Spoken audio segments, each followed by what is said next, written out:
Your woodworking is boring, and mine was too until I built this entryway bench for my girlfriend's parents. But don't worry, if you stay tuned for the whole video, I'll show you how to up your game so that you can take your woodworking to the next level.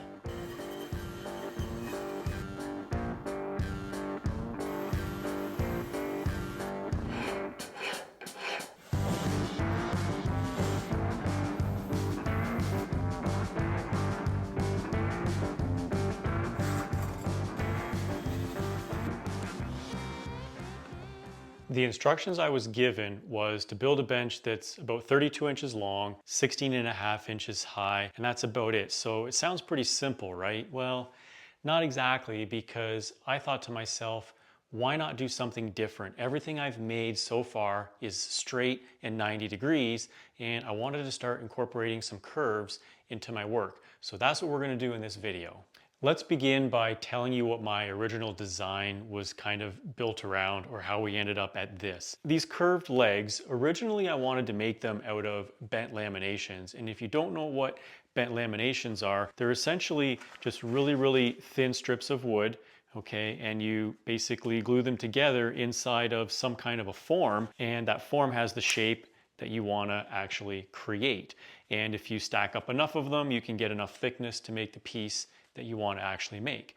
Now, the problem I had was the wood that I got for this project was actually from my girlfriend's parents. They had a farm, and it was cut off of their farm way back in the 1980s, but there wasn't very much wood left over, and this happens to be cherry. Now, the reason there wasn't very much left over is because her grandfather also did woodworking and had used up quite a lot of it, almost all of it actually, up until the point where I was able to get my hands on what was left over. So I didn't have much to work with. So if you can imagine doing bent laminations, all of the waste you get from the kerfs of your table saw blade or even your bandsaw blade is going to eat up a lot of wood. And I simply didn't have that much on hand to be able to build this project. So I kind of had to pivot and make the legs a little bit differently. So essentially what I did was I laminated 3 pieces of the cherry and created a nice thick leg. Now, I used a piece that was roughly, I think, about 18 or 19 inches long and about 6 or 6.5 inches wide, and I put 2 legs onto one blank and cut them out on the bandsaw. I did run into some problems with the limited stock that I was given, and here's a pretty good example of it. I don't know what this is called. Maybe if one of you watching the videos knows what this is, leave me a comment down below, but a lot of the stock I had these cracks in the wood, and they were all throughout it. So I don't really know what that's called, but it definitely gave me some challenges in order to lay out all the pieces on the very limited quantity of cherry that I had. And that's why I ended up using this design instead of the bent lamination design. After I laid out all the pieces on the rough stock, I began building the bench by starting with the stretchers. This project might look complex, but it really is straightforward because the design keeps all of the joinery at perfect 90 degrees, which you're very familiar with, as was I. There's not a whole lot holding it together. The bottom of the bench is really just 3 pieces, okay? You've got 2 end stretchers and 1 center stretcher. And what holds it together is a through mortise and tenon right on the end right here that you can see. You might think that that's not a whole lot holding this bench together, but I believe it's going to hold just fine in the long run. If not, you know, if it does fall apart when her parents sit on it, they don't have far to go because it's only 16.5 inches high. So hopefully that doesn't happen. One of the challenges I had building this bench is I didn't want it to wobble on the floor at all. Part of that was in my head because of these curved legs, and how would I attach them in such a way that they were the same on all 4 corners. Well, the key lies in this MDF template, because there's a couple key features on this template that allow us to make sure these legs are not just identical by using a router with a pattern bit to cut these out perfectly from our blanks, but there's a couple key features that allow us to index it right to our aprons. And those features are these 2 indexing holes, which, as you can see right here, allow us to put some decorative pins. I chose to use some aluminum.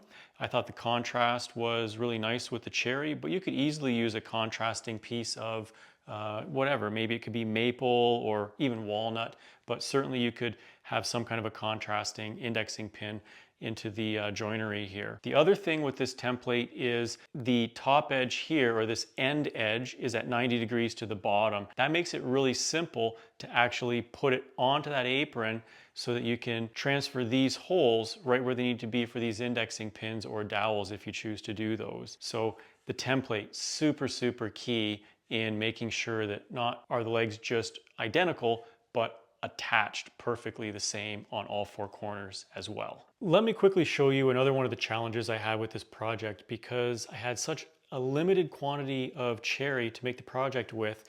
This was actually the original seat that I made. The color really was nowhere close to basically every other piece of cherry that I had to build this with. So most of the cherry was a little darker like this, or even kind of like this one here. So just a ton of heartwood, nice, deep, rich cherry color. You know, that created quite a problem for me because I just didn't like the way that this very, very blonde, almost sapwood color looked against the color of these legs on the bench or the aprons, and it looked very out of place. But I got really lucky partway through this project because I found one extra board that was stored elsewhere in my shop that actually had a much better color match, and the grain patterns, I think, really lent itself well for this seat. And then I wouldn't have to look at this really blonde, you know, piece of wood here that I had for the original seat. And I think it turned out really, really nice because some of the sapwood I was able to put together and glue it. So the glue seam is sort of hidden in the sapwood, but the curves on the sapwood follow the outside curves on the front and the back of this bench quite nicely. So you can definitely up your game on some of your projects if you pay more attention to the color of the wood and the grain patterns on the wood to try and get some matches and patterns that actually flow with the design of your project. So how did I actually form some of these tapers and curves on these legs? I first tried to use a spoke shave, and it worked really, really well for these outside chamfers or flowing curves. But because it's a flat bottom spoke shave and it's the only one that I have, it didn't work very well for this inside curve whatsoever. I ended up roughing things out on the bandsaw just by tipping the table on the bandsaw somewhat, and I changed the angle a couple times because it's not a consistent angle from one end to the other because of the curve and the way the geometry works. Let's not bother getting into that. It's just a waste of everybody's time. But rough it out on the bandsaw and use the spoke shave on the outside. And I also ended up using some rasps to flatten them out so they're nice and flat, and also to follow these curves. And that worked a little bit better and much easier on these inside curves. The rasps that I used are the RU rasps. I always have to think about how to say that. I've got the 10 grain and the 13 grain ones, which is a little bit less coarse and more coarse. They have a little bit of a scratch pattern left behind, so I ended up just using a card scraper and cleaning up those surfaces. And if you're unfamiliar with a card scraper, it's just a piece of spring steel, and it's very easy just to scrape it and get that nice and smooth without having to use any sandpaper whatsoever. So super useful tool in the shop is a card scraper. To finish off these legs, I did put a little bit of a chamfer all the way around this top end or edge of each of the legs, and that just softens it a little bit. It's maybe about a 1/16 or an 1/8 of an inch wide. It's really simple to do that just by using a block plane. Make sure you skew the block plane and angle it in such a way that you don't get any tear out along those edges. You're also going to want to chamfer the bottoms of all four legs, maybe about a 1/16 or an 1/8 of an inch, just to make sure that whenever it gets dragged across a floor, it doesn't splinter and tear up the side of the legs, damaging it.